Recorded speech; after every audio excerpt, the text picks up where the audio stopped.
In April 2015, a 25-year-old African-American man named Freddie Gray was taken into police custody.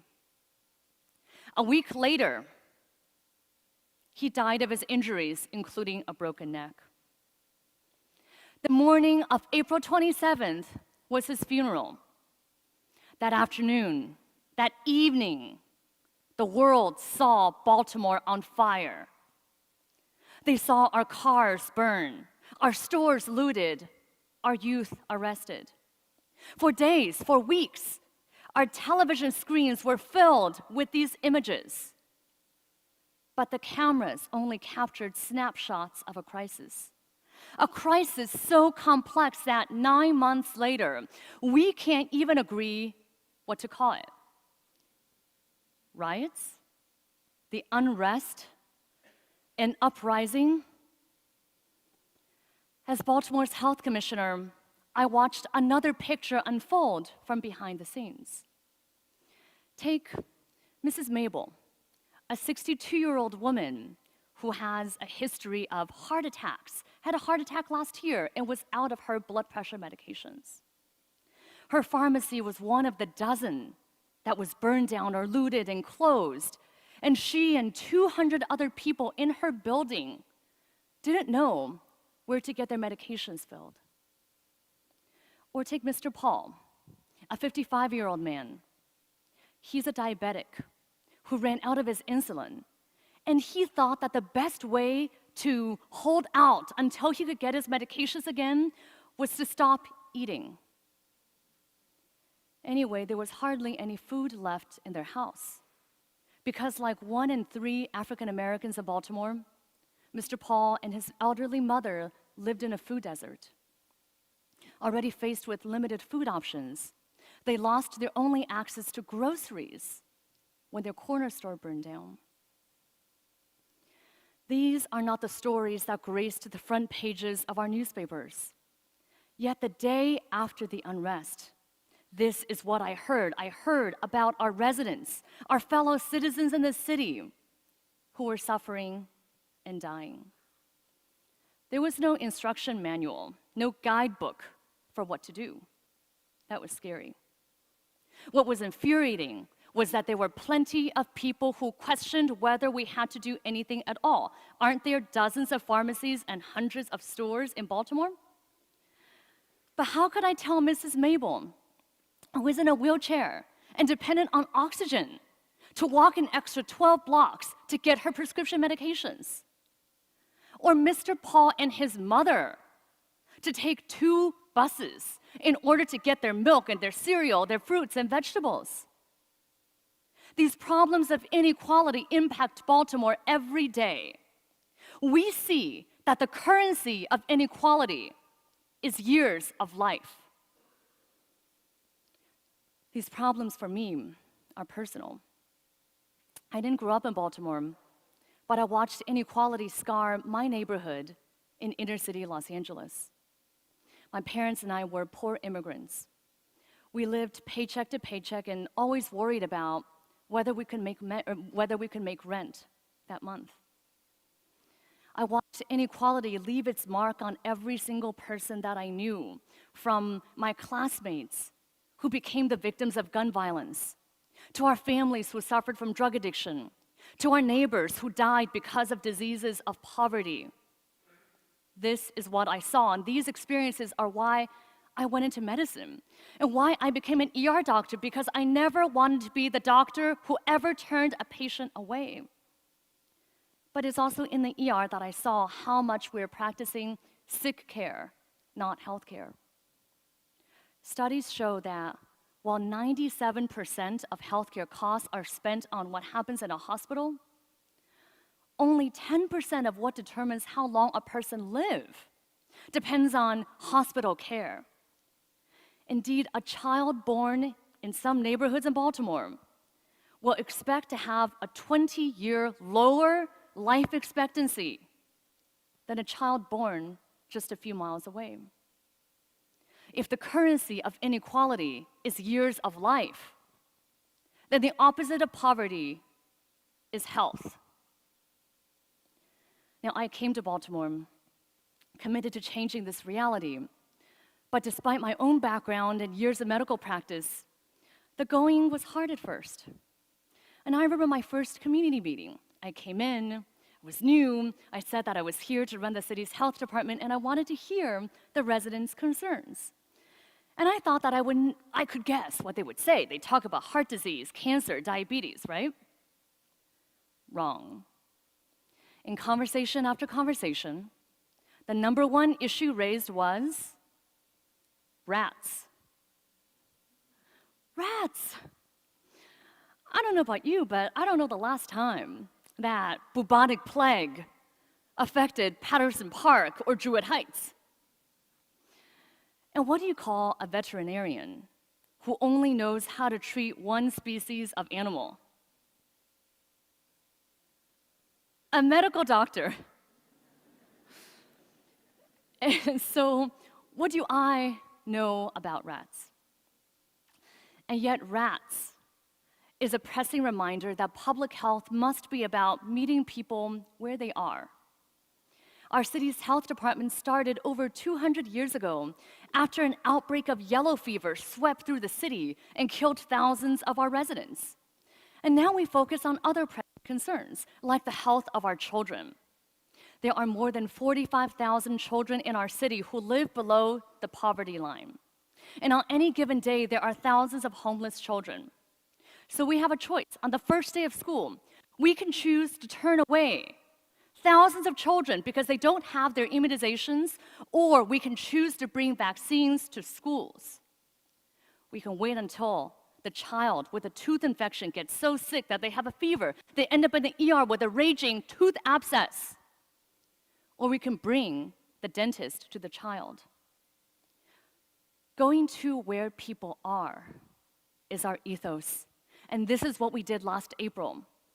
When we heard that our residents didn't have access to food and medications, we and our partners set up a system to help any child, any family, any person in the city whose health was affected. We arranged transportation to hospitals. We figured out who needed what medications, how urgently, and we figured out a way to get it to them, including delivering to their homes. We organized food distribution and set up a shuttle for seniors to get their groceries. But our response was not enough. We were doing what I did in the ER. We patched up the wounds, but we did not address why the patient was injured in the first place. We treated the crisis in front of us, but what about the other problem, the disease that looms silently beneath the surface? What do we do about that? A few months ago, I went to speak with a group of 8 to 15-year-olds, and I asked them what was the single biggest issue on their minds. I really hoped that they weren't going to say rats, but I thought they might talk about how to ask someone out or what direction One Direction is going in.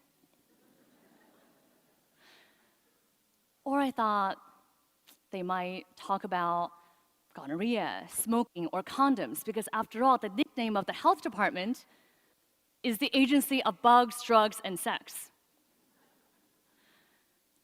But what they said shocked and saddened me. Every single child mentioned as their number one issue mental health. They didn't use those words, but they talked about being terrified walking to school, about having flashbacks of watching their uncle, their brother, their sisters getting shot and killed in front of them, about trauma, the trauma of being handcuffed in the school cafeteria in front of their classmates and then tossed into the back of the police car, the trauma of growing up so poor that they wouldn't know whether they would have food on the table or a bed to sleep in that night, the trauma of being the only person in their household who gets up in the morning because everybody else is addicted to drugs. I asked these children, some of whom were just in the 3rd grade, how many knew someone close to them who had died. And every single child raised their hands. Research shows us that this deep trauma breeds violence, and violence leads to more trauma.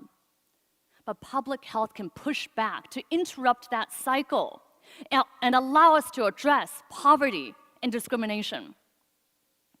Let me show you how we can do that. First, I want to hear from you. How many of you are sick and tired of hearing only the bad stories of terrible things that come out of the city? Anybody sick of that?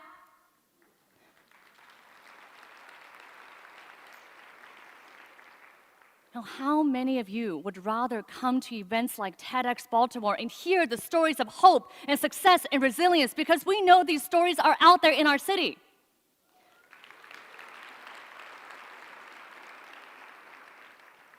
Well, I hope you will help me share this story. In 2009, Baltimore had one of the worst infant mortality rates in the country, at the same rate as babies who were born in the middle of countries that had civil war. Unacceptable. The health department and our partners set up a program called Be More for Healthy Babies, where we had, among other things, nurses, social workers, community health workers visiting pregnant women in their homes to teach about safe sleep practices, breastfeeding, and smoking cessation. Within 4 years, we achieved the lowest infant mortality rate the city has ever seen.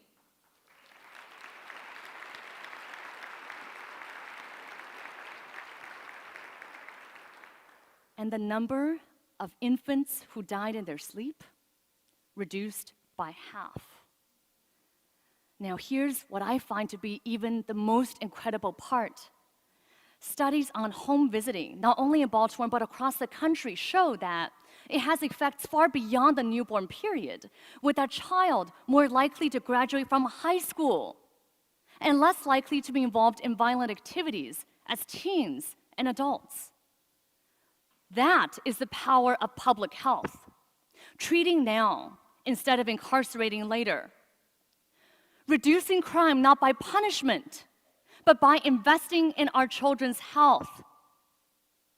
Basing our services not on the rhetoric of politicians, but on the research of scientists, firmly grounded in the principles of social justice. Now, we try to do this again to apply these same principles to another issue that ties into the very fabric of our city, drug addiction.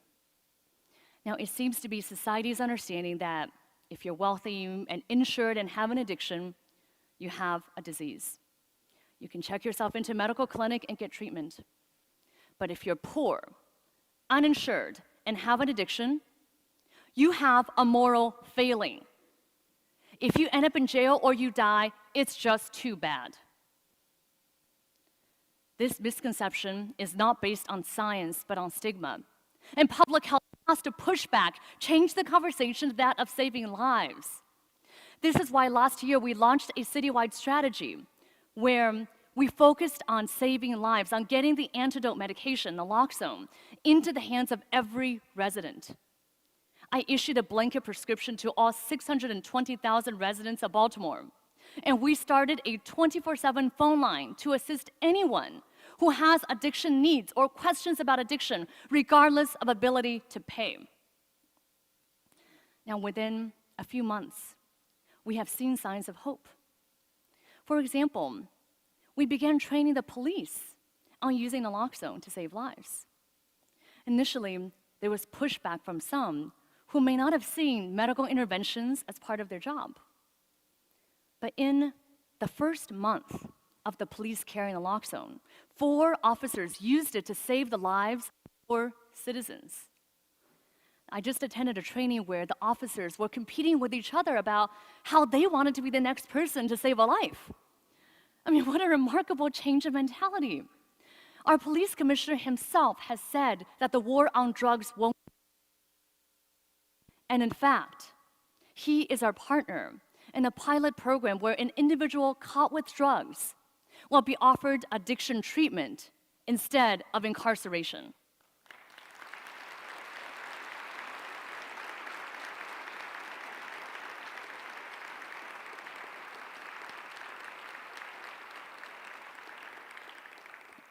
Now we have another program that I want to tell you about, where we hire recently returned citizens to walk the streets of Baltimore and interrupt crime where they see it happening. Last year, these Safe Streets employees mediated 880 acts of violence or acts of argument, conflict. And it was determined later that 80% of these 880 conflicts were likely or very likely to result in violent injury. Now, these individuals are so effective at their job because they are the most credible messengers.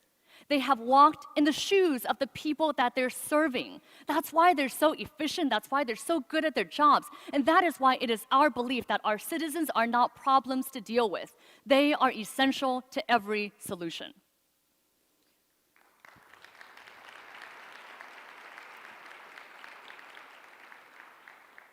Now, there's another critical part of the solution that I want to mention. Right after the unrest last April, my staff and volunteers and I went door to door in affected areas to let people know about the food access and prescription access programs that we had set up. We got 2 questions. First, what candidate is this for? This was 2 days after the unrest, and people really thought that we were campaigning. Second question, what survey is this? Because we got one last week. Now, our residents weren't trying to be sarcastic or unfriendly. They were genuinely expressing that they always saw us there to serve our needs, not theirs. They asked us for understanding and action, but what they were used to was drive-by compassion. On the morning of April 27th, at Freddie Gray's funeral, I remember one of our local heroes and a man that I admire very much, Congressman Elijah Cummings, looking out at this church, this huge swarm of people who filled the church and streamed out onto the street, and he asked, "Did anyone recognize Freddie Gray when he was alive? Did anyone see him? Did anyone hear him?" Public health's moral imperative is that we see the people that society chooses not to see, that the media chooses not to portray, like Mr. Gray or Mrs. Mabel or Mr. Paul. To hear the individual that society casts aside and are given no voice. To recognize the underlying problems, like how Freddie Gray himself was lead poisoned as a child. He and other children in his neighborhood, like in mine growing up, were robbed decades of their life before they could even get started. And here is the final potent role of public health, to call it as it is. We must do it because we have the research of scientists on our side, and that is what must trump the rhetoric of politicians.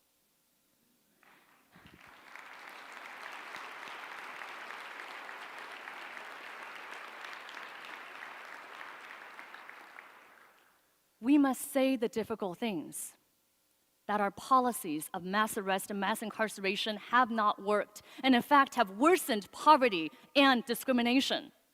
That discriminatory housing practices and structural racism have bred distrust and disparities that crush hope and opportunity, that fuel trauma and unrest. That poverty is a public health issue. If you agree with me, say it with me, that poverty is a public health issue. Next, that violence is a public health issue. That violence is a public health issue. And third, that racism is a public health issue. Racism is a public health issue. And that public health must be and is a powerful social justice tool for us to level the playing field of inequality. But maybe you're wondering, I'm listening to all of this, maybe it sounds good, but I'm not the health commissioner, I'm not in public health. What can I do? And here's what I would answer. No matter our discipline, no matter our field, no matter our job, no matter our title, we're in it together, and we're all faced with the same burden of choice. We can accept the image we see that's presented to us. Or we can choose to dig deeper and go to where people are. We can be content with calming the crisis. Or we can choose to then tackle the underlying problems. We can accept the rhetoric we hear, or we can choose to call it as it is. We can see the big problems like poverty, violence, and racism and say that it is insurmountable. It is not my job, not my problem. Somebody else needs to deal with it. Or we can choose to channel our angst into action, no matter our field, no matter our job. What if you're in education? What can you do about poverty, violence, and racism? What if you're in the private sector, in business, in tech? What if you're in the arts, in the media? What can we all call out as unhealthy, illogical, and unjust? I leave you today with a final thought. All of us in the room know that Baltimore is at a critical point in our history. Those of us who love our city, and all of you out there watching who love yours, this is our chance to push back, to rise above the ugly parts of our past and strive for equity and justice. So ask yourself this: what can I bring to this cause? What do I choose? Knowing that if it's not me, who? If not now, when? What will I do for my city today? Thank you very much.